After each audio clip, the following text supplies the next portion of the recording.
اور اے میرے پیارے اسلامی بھائیوں، آج کل ہمارا بہت بڑا مسئلہ کہ ٹرسٹ ڈیفیسٹ ہے. ہمیں دنیا والوں پر بھروسہ ہے، ہمیں رب پر بھروسہ نہیں ہے. ہم سب پر بھروسہ کرتے ہیں، ہم رب پر بھروسہ نہیں کرتے. ہماری جو ہے نا اللہ سے دوستی کمزور ہو گئی ہے. ہمیں لگتا ہے نہیں یار یہ مسئلہ کیسے ہے، جب تک یہ بندہ نہیں ملے گا نا، جب تک یہ فون نہیں کرے گا، جب تک اس سے میرا کانٹیکٹ ڈیولپ نہیں ہوگا، میرا کاروبار ہی نہیں بڑھے گا، میرا مسئلہ ہی حل نہیں ہوگا. یہ ہماری بھول ہے. میں آپ کو کچھ انشاءاللہ حدیثیں سناتا ہوں، پھر اس ٹاپک پہ مزید بات کرتے ہیں کہ اللہ کے حبیب علیہ الصلوۃ والسلام کیا فرماتے ہیں. اللہ کے نبی علیہ الصلوۃ والسلام فرماتے ہیں، یہ جو یہ توکل ہے نا، اس کے بارے میں آپ فرماتے ہیں کہ اگر تم ایسا توکل کرو کہ جیسا توکل کرنے کا حق ہے، تو اللہ کریم تمہیں ایسے عطا فرمائے گا جیسے پرندوں کو روزی عطا فرماتا ہے. اب یہ اتنے سارے پرندے ہیں، ان کی روزی کا انتظام کیا ہے؟ اتنا کمال کا یہ اسٹڈی اگر آپ کریں، اور حدیث میں آیا نا کہ اللہ ایسے روزی دے گا جیسے پرندوں کو دیتا ہے.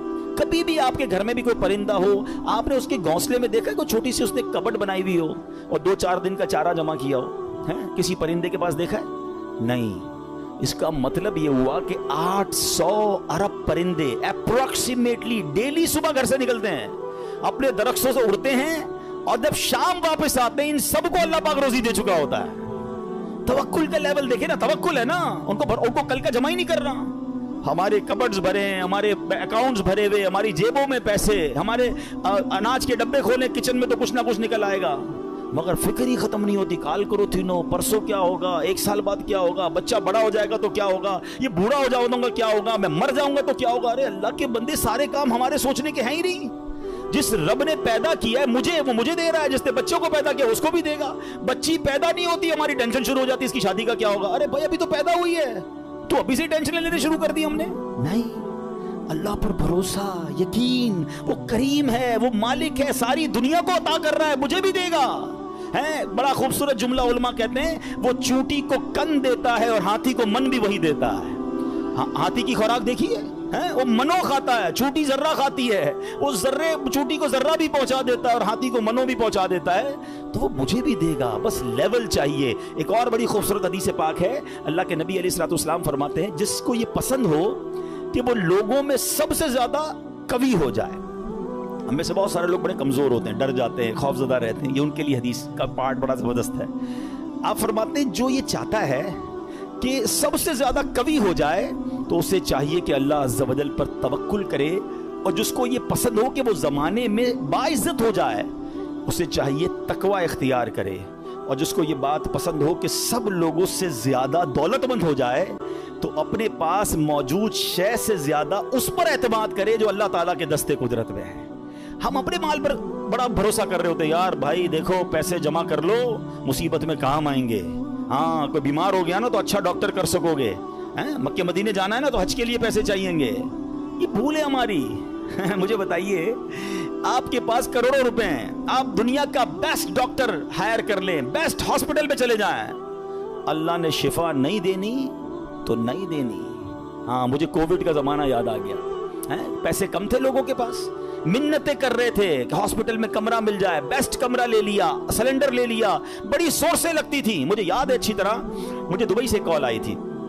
بہت اچھے ہمارے دوست ہیں، اللہ نے ان کو بہت نوازا ہے، بہت نوازا. اور مطلب وہ بندہ ایسا ہے کہ پورا ہاسپٹل خرید سکتا ہے. اس نے مجھے فون کیا کہ عبدالحبیب بھائی میرے چچا جو ہیں کووڈ ہو گیا ان کو. اس کو بڑا خوف تھا کراچی میں، پورا کراچی لاک ڈاؤن میں تھا. کہہ رہا یار کچھ کر دیں، جتنے پیسے خرچ ہوتے ہیں بتائیں. ان کو کوئی کمرہ، ان کو کوئی ہاسپٹل میں جگہ نہیں مل رہی ہے، سلنڈر نہیں مل رہا، کچھ کریں. یعنی وہ کروڑ 2 کروڑ 5 کروڑ بھی خرچ کر دیتے. کچھ نہیں ہوا اور 2 سے 3 دن بعد ان کا وصال ہو گیا. کدھر گئے پیسے، کدھر گئی سورس؟ یاد رکھیے گا. اور آپ نے بھی دیکھا ہے، میں نے بھی دیکھا ہے، بندے کے پاس کچھ نہیں ہے، ڈاکٹر کہتے نہیں بچے گا. میں کل ایک مریض سے مل کے آیا ہوں، کبھی کہیں گے تو آپ کو انشاءاللہ یہاں لا کے ان سے بات کرواؤں گا. مجھے کہتے ہیں میری رپورٹ میں نے ڈاکٹر کو دکھائی کہ 3 مہینے ہیں تمہارے پاس، 3 مہینے. کل رات میری ملاقات ہوئی، کہہ رہے اس بات کو 4 سال ہو گئے ہیں. میں انہوں نے اپنے روحانی علاج کچھ کیا، وظائف پڑھے، مجھے بتایا سارا، انہوں نے پورا سسٹم بتایا. میرا رب چاہے نا، انہوں نے کہا اس کے بعد میں نے کوئی بائیوپسی نہیں کرے. لیور کینسر، کہہ رہے تمہیں ٹرانسپلانٹ کرا لو ورنہ 3 مہینے. کہتے نہ میں نے بائیوپسی کرائی، نہ میں نے کیمو کرائی. مجھے کچھ وظائف ملے، میں نے وہ وظائف کیے. اللہ نے مجھے، آپ کے سامنے بیٹھا میری محفل میں میرا بیان سن رہے تھے، جسے اللہ رکھے اسے کون چکے. تو یہ توکل ہے نا. یہ جو اسباب پر پاگل ہوئے ہیں نا ہم لوگ. اچھا لوگ کہتے ہیں پیسے ہوں گے نا خوش رہیں گے، یہ بھی بے وقوفی ہے. میں اس مسجد میں آیا ہوں، یہ بہت سارے امیر بیٹھے ہیں، کروڑپتی بھی نظر آ رہے ہیں، شاید ارب پتی بھی ہوں گے. یہ بھی بھول ہے، یہ ہمارے کچھ اسلامی بھائی کو انفیریورٹی کمپلیکس ہوتا ہے، یار پیسے ہوں گے نا تو ذرا خوشی ملے گی. بے وقوفی ہے آپ کی، پیسوں سے خوشی نہیں ملتی. اگر پیسوں سے خوشی ملتی ہوتی نا دنیا میں کوئی امیر غمزدہ نہ ہوتا. میں آپ کو ایک بڑی عجیب بات کہنے جا رہا ہوں، بڑی تجربے کی بات کہنے جا رہا ہوں. دنیا میں جو ہے نا ہر کوئی سخی نہیں ہوتا. زندگی کی گاڑی مسائل کے پہیوں پر ہی چلتی ہے. امیر کے دکھ اور ہیں، غریب کے دکھ اور ہیں. ہاں مشہور آدمی کے دکھ، آپ کو کوئی مشہور لگتا ہے نا، اوئے ہوئے کیا فیم ہے بھائی، جدھر جاتا ہے لوگ جمع ہو، اس سے پوچھو وہ لائف کیسے گزار رہا ہے، اس کی ٹینشن اور ہیں. جس کو کوئی نہیں جانتا اس کی ٹینشن اور ہے. کاروبار کرنا چاہیے جناب، کاروبار میں بڑو مزو ہے. کاروباری کے دکھ اور ہیں، نوکری والے کے دکھ اور ہیں. تو یہ دنیا مسائل کے ساتھ ہی چلے گی. آپ کو اللہ کی رضا پر راضی رہنا ہے. آپ دوسروں کی مسکراہٹ دیکھ کر سمجھتے یہ سب سے زیادہ خوش ہے، کبھی بیٹھو اس سے اس کے دکھ پوچھو، پریشان ہو جاؤ گے. ہمارا تو کام ہی یہی ہے نا. آپ یقین کریں کبھی کبھی کسی کے گھر جاتے ہیں نا، بڑا بنگلہ، وہ بڑا 15 کروڑ کی گاڑیاں کھڑی ہیں، باہر گارڈ کھڑے ہیں. بندہ بولے بھائی کمال عیش کی زندگی ہے، ڈرائنگ روم میں لے جا کے بولتا حاجی صاحب آپ سے ایک کام ہے، اور کان میں آ کے جب اپنا مسئلہ بتاتا ہے نا، بندہ بولے یار اس سے زیادہ تو میں سخی ہوں یار، اتنی بڑی ٹینشن میں بیچارہ. تو یہ نہ سمجھیں، یہ تو قرآن کا اعلان ہے. ہمیں ٹیسٹ دیا جائے گا، ہمیں آزمایا جائے گا. Be ready for that test. کیا کہتا ہے قرآن؟ وَلَنَبْلُوَنَّكُمْ بِشَيْءٍ مِّنَ الْخَوْفِ وَالْجُوعِ وَنَقْصٍ مِّنَ الْأَمْوَالِ. کمال دیکھیں، رب نے یہ فرمایا ہم تمہیں عنقریب آزمائیں گے. اچھا یہ نہیں کہا کہ آزمائیں گے کسی بھی چیز سے، لسٹ بھی دے دی ہے، کوسچن پیپر ڈکلیئر ہے. وَلَنَبْلُوَنَّكُمْ بِشَيْءٍ مِّنَ الْخَوْفِ. تمہیں خوف آئے گا، کبھی دشمن کا خوف آتا ہے، کبھی بدنامی کا خوف آتا ہے، کبھی لگتا ہے یار یہ چیز خراب ہو جائے گی. والجوعی، تمہیں بھوک لگے گی، تمہارے پیسے کم ہو جائیں گے، غربت آ جائے گی. پھر کیا فرمایا؟ نقص من الاموال، تمہارے مال کم ہو جائیں گے، شپمنٹ خراب ہو جائے گی، کوئی مال لوگے وہ مال بیکار ہو جائے گا، آپ کا آرڈر خراب ہو جائے گا. ہوتا ہے کاروبار میں. پھر کیا فرمایا؟ الانفس والثمرات، تمہاری باڈی میں پرابلم آئے گی، چلتے چلتے بیماری آ جاتی ہے. بندہ کہتا ہے یار کچھ سب چیزیں سیٹ تھی، یہ کیا ہو گیا، یہ کیا نکلا ہے ٹیسٹ کے اندر، یہ تو ہونا تھا. پھر کیا فرمایا؟ والثمرات، تمہارے پھل خراب ہو سکتے ہیں. کیا خوبصورت قرآن نے پہلے سے بتا دیا ہے. مگر اس ٹیسٹ میں جو پاس ہوگا، کیا فرمایا؟ وبشر الصابرین، خوشخبری صبر والوں کے لیے. Be ready for that test. اور اس ٹیسٹ سے جب آپ گزر جاؤ گے نا، پھر کیا فرمایا؟ الذین اذا اصابتهم مصیبہ قالوا انا للہ وانا الیہ راجعون. جب ان پر کوئی مصیبت آتی ہے تو کہتے ہیں اللہ ہی کا مال ہے، اللہ ہی کی طرف لوٹ جانا ہے. تو اللہ کرے کہ ہمارا یہ مائنڈ سیٹ بن جائے کہ جب ہمارے اوپر کوئی، ہمیں جیسے پتہ چلے یار لاس ہو رہا ہے، دشمن سامنے آ گیا ہے، کوئی باڈی میں پرابلم آ رہی ہے، کوئی ٹینشن آ رہی ہے، تو الارم بج جائے میرا ٹیسٹ شروع ہو گیا ہے، میں نے وبشر الصابرین کا مجدہ لینا ہے، ان اللہ مع الصابرین کا انعام لینا ہے. میرا یہ ٹیسٹ ٹائم آ گیا ہے، اب مجھے ثابت قدم رہنا ہے، اب مجھے شکوہ نہیں کرنا ہے، اللہ کی رضا پر راضی رہنا ہے. یقین جانو جس دن آپ نے یہ ٹیسٹ پراپر پاس کر لیا، اس کے بعد ایسی خوشخبری ملنی ہے کہ آپ کی عقل حیران ہو جانی ہے. بس ہمیں اللہ پر بھروسہ رکھنا ہے، اللہ پر یقین رکھنا ہے، اور وہ رب کیسے عطا فرماتا ہے. سبحان اللہ. ایک اور ایمان افروز واقعہ سنیں، پھر میں آپ کو ایک کمال کی آیت سناؤں گا. ہوا کیا، ایک بزرگ تھے حضرت حاتم اسم، بہت بڑا نام ہے، ٹھیک ہے. ان کا توکل بہت کمال کا تھا. ایک رات اپنے رفقا سے، اپنے دوستوں سے بات کر رہے تھے تو حج کا ذکر نکل آیا، تو ان کے دل میں بھی حرمین طیبین جانے کی تڑپ بڑھ گئی. تو گھر تشریف لائے اور اہل خانہ سے کہتے ہیں اگر مجھے اجازت دو تو میں حرمین طیبین چلا جاؤں. تو بیوی بچوں نے کہا کہ ہمارے پاس تو پیسے ہی نہیں ہیں، فاقے چل رہے ہیں، اور آپ مکہ مدینے جانے کی بات کر رہے ہیں، اور آپ چلے گئے تو ہمارا پیچھے کیا حال ہوگا. بھروسہ اللہ پر نہیں ہے، اسباب پر، چیزوں پر. تو وہ ایک چھوٹی بچی تھی، وہ کیا کہتی ہے، اگر تم لوگ اجازت دے دو تمہارا کیا جائے گا، یہ جہاں جانا چاہتے جانے دو، یہ رزق دینے والے تھوڑی ہیں. کہتے یہ رازق تھوڑی ہیں، رزق ملنے کا وسیلہ ہیں. جب گھر کے دیگر افراد نے بچی کا توکل دیکھا تو کہتے بچی ٹھیک تو کہہ رہی ہے، اللہ کے گھر ہی جا رہے ہیں، اب چلے جائیں. حضرت کو اجازت دے دی گھر والوں نے، آپ حج پر روانہ ہو گئے. اب صبح ہوئی تو آپ کی جیسے ہی حج کی خبر پھیلی تو آپ کے پڑوسی آ گئے، کہیے آپ نے کیا کیا. اس بچی کو برا بھلا کہنے لگے کہ آپ کو اجازت بھی دینی چاہیے تھی، آپ کے ابو چلے گئے، آپ کے کھانے پینے کے مسائل ہیں. اچھا پہلے ایسا تو نہیں تھا کہ 15-20 دن 40 دن کا حج تھا، کئی مہینوں کا ٹریول ہوتا تھا، جاتے تھے آتے تھے، آلموسٹ 4 to 6 month، ہو سکتا ہے سال کا سفر ہو. تو اب بچی کو یہ کہنے لگے کہ تمہیں اجازت نہیں دینی چاہیے تھی. آئے ہائے، جب اس بچی نے یہ سنا نا تو آسمان کی طرف سر اٹھایا اور کہنے لگی کہ اے میرے مالک اب مجھے ان لوگوں کے سامنے رسوا نہ کرنا، تیرے بھروسے میں نے کہا تھا اب تو نے رسوا نہیں کرنا۔ اچھا ہوا یہ کہ اس شہر کا جو حاکم تھا، جو سمجھ لیں بادشاہ تھا یا گورنر کہہ لیں، وہ شہر کے گشت پر نکلا اور ٹریول کرتے کرتے اسے پیاس لگی، تو اسی حضرت حاتم اصم کے گھر کے دروازے پر آ کر دروازہ بجایا جاتا ہے، کیا گورنر صاحب آئے ہیں ذرا پانی پلا دیں، پیاس لگی ہے۔ ان کی زوجہ کہتی یا اللہ ہم وہ لوگ ہیں جن کے اپنے کھانے پینے کے پرابلمز ہیں اور ہمارے دروازے پر شہر کا حاکم آ کر پانی مانگ رہا ہے، اے اللہ تیری قدرت۔ پانی پلایا تو کسی پڑوسی نے آ کر کہا کہ یہ بڑے غریب لوگ ہیں اور ان کے والد صاحب حج پہ چلے گئے ہیں، حضرت حاتم اصم ہیں، اور ان کے گھر میں تو فاقے چل رہے ہیں۔ تو بادشاہ نے کہا کہ انہوں نے ہم پر مہربانی کی، ہمیں پانی پلایا، ان کو ایسے خالی ہاتھ تو نہیں چھوڑنا چاہیے۔ اس نے اپنے جو پیٹی باندھتے تھے اس زمانے میں، اپنی پیٹی اتاری اور ان کے گھر میں ڈال دی، اور اپنے سارے سپاہیوں سے کہا سب اپنی اپنی پیٹی ڈال دو۔ سب نے پیٹی کھولی اور ڈال دی۔ بعد میں وہ پیٹی کے بدلے پیسے آئے اور وہ مالدار ہو گئے، اتنے پیسے ہو گئے سبحان اللہ۔ اب کیا ہوا، جب یہ سب کچھ آ گیا تو اب وہ بچی زاروں کے تار رونے لگی۔ لوگ کہنے لگے اب تو مسئلہ حل ہو گیا، اللہ نے تمہارا بھروسہ تھا، اللہ نے اتنی مہربانی کی، اتنے پیسے گھر میں آ گئے۔ تو بچی کے جملے سنیے گا، وہ کہتی ہے کہ میں تو اس لیے رو رہی ہوں کہ ہم نے کل رات بھوک کے عالم میں گزاری، جب مخلوق نے ہمارے حال پر نظر عنایت کی تو فقر و غربت سے ہمیں غنی کر دیا، فقر و فاقہ ختم، we are now rich۔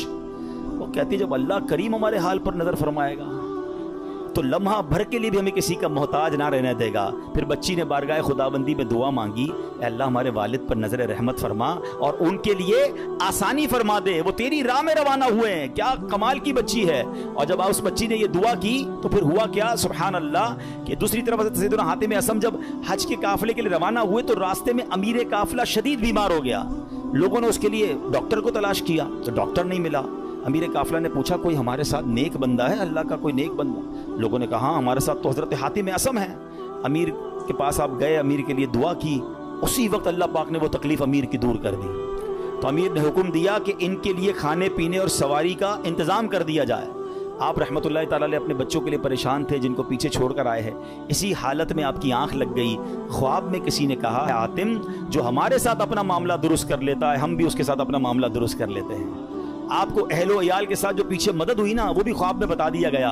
حج کے بعد جب واپس تشریف لائے تو بچی گلے لگ کر رونے لگی۔ اس موقع پر وہاں موجود بچوں نے بڑوں سے کہا اللہ پاک اس کی طرف نظر نہیں فرماتا جو عمر کے اعتبار سے بڑا ہو، بلکہ اس کی نظر رحمت تو اس کی طرف متوجہ ہوتی ہے جو اللہ کریم کی زیادہ پہچان رکھتا ہے، زیادہ معرفت رکھتا ہے۔ تو اے میرے پیارے اسلامی بھائیوں، یاد رکھیے اللہ پر بھروسہ ہو تو بگڑے کام سنور جاتے ہیں۔ یہ آج کل لوگ جو حرام کام کی طرف جا رہے ہیں نا، کوئی سود کا کام کر رہا ہے، کوئی رشوت کا کام کر رہا ہے، کوئی جناب کہتا ہے نہیں یار جھوٹ بولے بغیر کاروبار کیسے ہوگا، یہ ایکچولی پرابلم یہ توکل کی کمی ہے۔ آج حرام روزی کا جو بازار گرم ہے نا، اچھا پتہ سب کو ہے کہ میں جھوٹ بول رہا ہوں، پتہ ہے میں ملاوٹ کر رہا ہوں، پتہ ہے میں دھوکہ دے کر پیسے کما رہا ہوں، لیکن جب اس سے پوچھو کیوں کر رہے ہو تو یار کیا کریں، گھر کا خرچہ کیسے چلے گا، مارکیٹ میں سارے ہی جھوٹ بولتے ہیں، میں نہیں بولوں گا تو میرا مال کیسے بکے گا۔ مجھے بتائیے پھر توکل کدھر گیا، پھر بھروسہ کدھر گیا؟ یعنی آپ یہ سمجھتے کہ غلط کر کر ہی پیسے ملیں گے، یہ بھول ہے ہماری۔ یاد رکھیے حرام روزی کے قریب بھی نہ جائیں، یہ وہ غلطی ہے جو ہمارے یہاں بہت بڑی تعداد میں لوگ کر رہے ہیں۔ آپ یقین کریں، آپ اللہ پر بھروسہ رکھیں اور ایک نیت کر لیں آج کچھ بھی ہو جائے میں حرام روزی کے قریب بھی نہیں جاؤں گا۔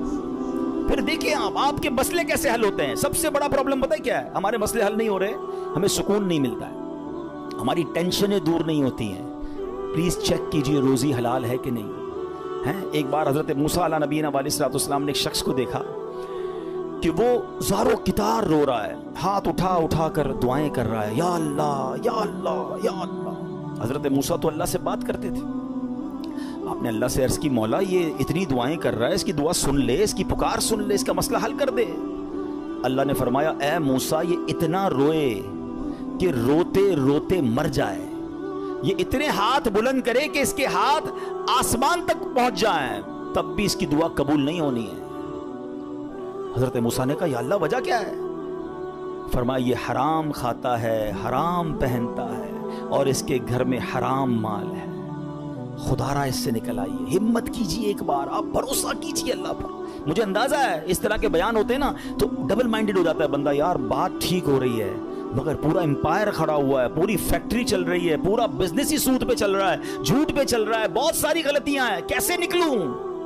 اللہ سے مدد مانگنی ہے، وہ کریم ہے, وہ ضرور مدد فرمائے گا. ایک اور بات سنیے, یہ بعض اوقات فیملی پریشر کی وجہ سے بھی لوگ حرام کی طرف جاتے ہیں, ڈیمانڈیں ختم نہیں ہوتی نا. ایک اور حدیث پاک سنیے, اللہ کرے میری بہنیں سن رہی ہوں, میری مائیں, میری بچیاں سن رہی ہوں, وہ بھی اس حدیث کو سنیں. پیارے آقا علیہ الصلوۃ والسلام نے ارشاد فرمایا, لوگوں پر ایک ایسا زمانہ آئے گا کہ مومن کو اپنا دین بچانے کے لیے ایک پہاڑ سے دوسرے پہاڑ اور ایک غار سے دوسرے غار کی طرف بھاگنا پڑے گا. اس وقت روزی اللہ عز و جل کی ناراضگی کے ذریعے ہی حاصل کی جائے گی, یعنی طریقہ بڑا مشکل ہو جائے گا حلال کمانے کا. پھر جب ایسا زمانہ آئے گا تو آدمی اپنے بیوی بچوں کے ہاتھوں ہلاک ہوگا. اچھا, بیوی بچے نہیں ہوں گے تو والدین کے ہاتھوں ہلاک ہوگا. اگر والدین نہ ہوئے تو رشتہ داروں اور پڑوسیوں کے ہاتھوں ہلاک ہوگا. صحابہ کرام نے عرض کی, حضور وہ کیسے, یعنی بندہ اپنے بیوی بچوں, پڑوسیوں, ماں باپ کے ہاتھوں کیسے ہلاک ہوگا؟ اب سنیے, اللہ کے حبیب علیہ الصلوۃ والسلام فرماتے ہیں, وہ اسے اس کی تنگ دستی پر عار دلائیں گے, اس کی غربت پر اسے شرم دلائیں گے, اور تو اپنے آپ کو ہلاکت میں ڈالنے والے کاموں میں مصروف کر دے گا اور انہی کے ہاتھوں ہلاک ہوگا. یہی کہتے ہیں نا گھر والے, تم نے کمایا ہی کیا, ابھی تک موٹر سائیکل پر ہو ہیں, ابھی تک جناب تم نے گھر کا فرنیچر چینج نہیں کیا, شادی ہو رہی ہے تم نے سونے کا زیور نہیں بنایا. گھر والوں کا پریشر, دوستوں کا پریشر, پڑوسیوں کے تانے. ایک وقت آئے گا کہ بندہ حرام کاموں کی طرف جائے گا اور پھر اللہ کو ناراض کرے گا اور انہی کے ہاتھوں ہلاک ہو جائے گا. یہاں میں آپ سب کو ایک بات عرض کرنا چاہتا ہوں, پلیز ایک بات یاد کر لو, پیسہ زیادہ ہونا کمال نہیں ہے, اچھا مال ہونا کمال ہے. ہمیں ہوتا پتہ کیا ہے کہ آپ بعض اوقات کسی امیر کو دیکھتے ہیں, آپ کو لگتا ہے یار اتنی گاڑیاں, اتنے بنگلے, جناب مزے میں تو یہ ہے, برکت اس میں ہے. نہیں, ایک جملہ آج یاد کر لیں, سب یاد کر لیں, برکت کوانٹٹی میں نہیں ہے, برکت کوالٹی میں ہے. کسی کے پاس اربوں روپے ہیں, حرام کے ہیں, سکون نہیں ہے, سو نہیں پا رہا, بچے بیمار, نافرمان, گناہگار, وہ پیسے کس کام کے ہیں؟ اور کسی کے پاس تھوڑے ہیں مگر حلال کے ہیں, سکون کی نیند آتی ہے, بڑی بیماری سے اللہ نے بچایا, بچے اور فیملی نیکوکار ہیں. بتاؤ کون زیادہ سکون میں, کون برکت والا ہے؟ پلیز حلال کی طرف توجہ رکھیں. ہمارا سب کا ایک ہی مسئلہ ہے کہ اگر ہماری دعائیں قبول ہونا شروع ہو جائیں, ہمارے سارے مسئلے حل ہو جائیں گے. تو دعائیں کیسے قبول ہوں گی؟ ایک سوال کیا گیا پیارے آقا علیہ الصلوۃ والسلام کی بارگاہ میں, حضور, اور سوال کرنے والے عشرہ مبشرہ میں سے صحابی ہیں, حضرت سعد بن ابی وقاص رضی اللہ تعالیٰ عنہ. کوسچن کتنا پیارا ہے, کہتے حضور میں مستجاب الدعوات بننا چاہتا ہوں. مستجاب الدعوات کس کو کہتے ہیں؟ جو دعا مانگے وہ دعا قبول ہو جائے. کون کون بننا چاہتا ہے ہم میں سے؟ آئے ہائے, بس آپ اس کی خوبصورتی سمجھیں. اگر میں اور آپ مستجاب الدعوات بن گئے, سارے پرابلم سالو نا, whatever problem and calamity come towards me, میں دعا کروں گا ختم ہو جائے گی. ایسا ہی ہے نا.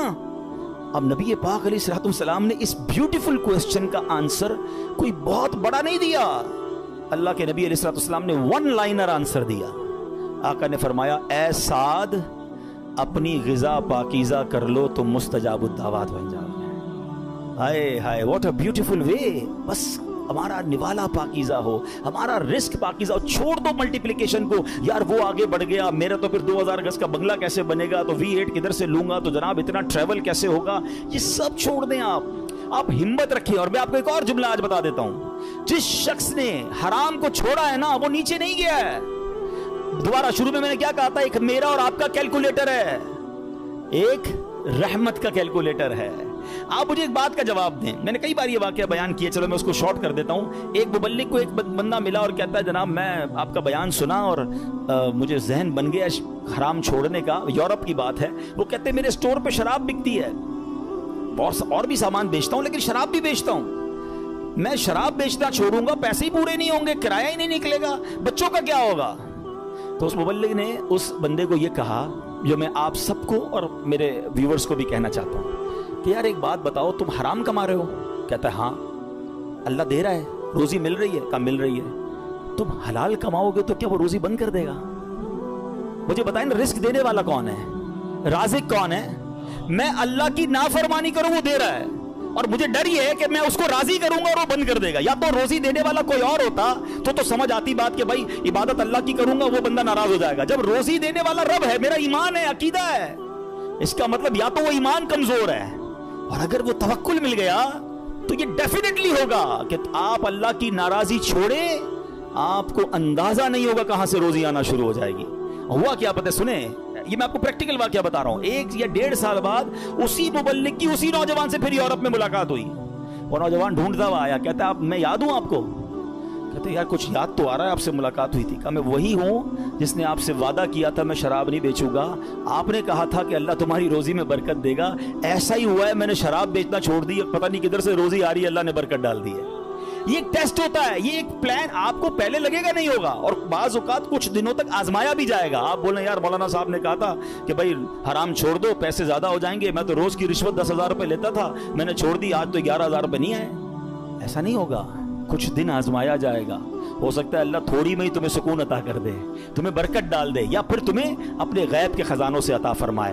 اب میں آخر ایک آیت اس بیان کو اینڈ کرتے ہوئے، ایک ایسی آیت ہے ایسا دلاسا دیتی ہے اور اتنی پریکٹیکل قرآن کی آیت ہے. یقین کریں جب پھنس جاؤ نا اس آیت کو، اللہ کرے آپ یاد کر لیں، میں ریفرنس دے دیتا ہوں، آپ ایسا کریں کہ ریفرنس نوٹ کر لیں، اپنے موبائل میں نوٹ کر لیں، پھر خود قرآن پاک سے نکال لیجئے گا. ون آف مائی فیوریٹ آیت آف قرآن پاک. آئے ہائے ہائے کیا دلاسا دیتی ہے. پارہ نمبر 28 ہے، سورہ الطلاق ہے، آیت نمبر 2 اور 3. ٹھیک ہے، یہ آیت آپ اس کو یاد کر لو، اس کا ترجمہ یاد کر لو، جب بھی ٹینشن میں ہو نا آپ یہ آیت دہرا لو. اب آیت سنیں کیا ہے، پورا فارمولا اللہ نے قرآن میں دے دیا ہے. اللہ فرماتا ہے وَمَن يَتَّقِ اللَّهَ يَجْعَل لَّهُ مَخْرَجًا. جو اللہ سے ڈرے اللہ اس کے لیے نجات کا راستہ نکالے گا، اس کو ایگزٹ ڈور ملے گا. پھر کیا فرمایا وَيَرْزُقْهُ مِنْ حَيْثُ لَا يَحْتَسِبْ. اللہ ادھر سے روزی دے گا جدھر تمہارا گمان بھی نہیں ہوگا. اچھا اب اس کو تھوڑا پریکٹیکلی کرتے ہیں. ٹھیک ہے، یہ سفید داڑھی والے بزرگ بیٹھے ہیں، مور دین 50 ایئرز جتنے بیٹھے ہیں نا، میں نے کبھی آپ سے بات نہیں کی ہوگی اس موضوع پر، مگر آج میں بہت عجیب سا دعویٰ کرنے جا رہا ہوں. جتنے یا 50 سال سے بڑی عمر کے بیٹھے یا 45 سے پلس ہے نا، اب میں جو جملہ کہنے جا رہا ہوں آپ سب سے پوچھ لیجئے گا. آپ کی زندگی میں ایک بار کم از کم، اس سے زیادہ بھی ہو سکتا ہے، ایک بار ایسا ضرور ہوا ہوگا کہ آپ کو لگا ہوگا یار بس اب ختم، پھنس گئے بھائی، بڑا معاملہ آ گیا ہے، اب نہیں نکل سکتا، ادھر سے نکلوں گا کیسے. اور آپ ایسے نکلے ہوگے کہ آج جب آپ سوچتے تو آپ حیران ہیں یار میں اس پرابلم سے نکلا کیسے. کیلکولیٹر کہتا تھا قرضہ بہت ہو گیا ہے، نقصان بڑا ہو گیا ہے، پیسے پھنس گئے کہیں، کوئی پیسوں کا معاملہ ہوا ہوگا، کوئی بیماری کا معاملہ ہوا ہوگا، کوئی فیملی پرابلم ہوا ہوگا. مگر آج سوچتا ہوں تو حیران ہو جاتا ہوں. ایسا ہوا ہے؟ سب کے کئی لوگوں کے سر ہل رہے ہیں. اس کا مطلب کیا ہے؟ جو اللہ سے ڈرے اللہ اس کے لیے نجات کا راستہ نکالتا ہے. وَيَرْزُقْهُ مِنْ حَيْثُ لَا يَحْتَسِبْ. اللہ ادھر سے روزی دیتا ہے جدھر تمہارا گمان بھی نہیں ہوتا. جو لوگ اس بھروسے سے ہٹ جاتے ہیں نا، دیکھیں واٹ از دا کانسیکوینسز. اگر ہم توکل کو چھوڑتے تو اس کا پتہ ہے پرابلم کیا ہوتا ہے. میرے بیان کا ٹاپک آج ہم نے اسی لیے رکھا توکل ضروری کیوں ہے. آج ڈپریشن بڑھ رہا ہے، آج سوسائڈز بڑھ رہے ہیں، آج لوگ جناب اللہ سے مایوسی کی باتیں کر رہے ہیں. کیوں؟ توکل ختم ہو گیا. توکل ایکچولی اینٹی ڈپریشن ہے. اگر آپ بھروسہ اللہ پر کر لینا، دنیا کی کوئی بھی چیز سامنے آ جائے. ہمیں کسی نے آگ میں نہیں ڈالا، حضرت ابراہیم کو تو آگ میں ڈالا نا. ایسے بہت سارے بدر کا واقعہ ہم نے سنا. 313 لوگوں کو کیا تھا جذبہ؟ توکل تھا کہ اللہ کے نبی ساتھ ہیں، ہم راضی ہیں، اور اللہ نے فرشتے بھیج دیے. تو ایکچولی یہ ڈپریشن سے نکلنا ہے، سوسائڈ کے خیال دماغ میں نہ آئے تو ہمیں اسٹرانگلی اللہ پر بلیو کرنا ہوگا. یہ آیت بتا رہی ہے وَيَرْزُقْهُ مِنْ حَيْثُ لَا يَحْتَسِبْ. اللہ ادھر سے روزی دے گا ادھر تمہارا گمان بھی نہیں ہوگا. پھر اللہ آگے کیا فرماتا ہے وَمَن يَتَوَكَّلْ عَلَى اللَّهِ فَهُوَ حَسْبُهُ. جو اللہ پر بھروسہ کرے اللہ اس کے لیے کافی ہے. Actually this is the message of Quran. اللہ پر بھروسہ نہیں ہے تو آپ پریشان ہی رہیں گے، اور اللہ پر بھروسہ کر لیں پھر دیکھیں آپ کیسے نکلتے ہیں. ہم دنیا والوں کو اپنی پرابلمز بتاتے ہیں. میں آج آخر میں آپ کو ایک بات بتانا چاہتا ہوں، نہ بتایا کرو دنیا والوں کو اپنے مسائل. ہاں مت بات کیا کرو. کوئی کچھ کرتا بھی نہیں ہے اور کر سکتا بھی نہیں ہے. میری بیماری کون دور کر سکتا ہے؟ میرا پرابلم، کیونکہ سارے مسائل حل ہونے اللہ کی بارگاہ سے ہیں. دنیا والوں سے ہم بات کرتے ہیں نا، لوگ انجوائے کرتے ہیں، لوگ ہماری بات پر مزے لے رہے ہوتے ہیں. ہمارے سامنے نہیں کہتے، ہمارے بعد لوگوں کو بتاتے ہیں آیا تھا میرے پاس، اس کا فلاں مسئلہ ہے، اس کا فلاں پرابلم ہے. ہاں بڑی بڑی باتیں کرتا ہے یہ والے پرابلم میں. یعنی ہماری پرابلم سے دنیا والے انجوائے کر رہے ہوتے ہیں. کیوں بتاتے ہو دنیا والوں کو بھائی؟ کسی کا احسان کیوں اٹھائیں، کسی کو حالات کیوں بتائیں؟ تم ہی سے مانگیں گے تم ہی دو گے، تمہارے در سے ہی لو لگی ہے. وہ شاعر کہتے ہیں نا، دنیا والے تو درد دیتے ہیں، دنیا والے تو درد دیتے ہیں، درد دل کی دوا مدینہ ہے، درد دل کی دوا. اور کیوں ہو مایوس اے مریضوں تم، کیوں ہو مایوس اے مریضوں تم، آؤ دارو شفا مدینہ ہے۔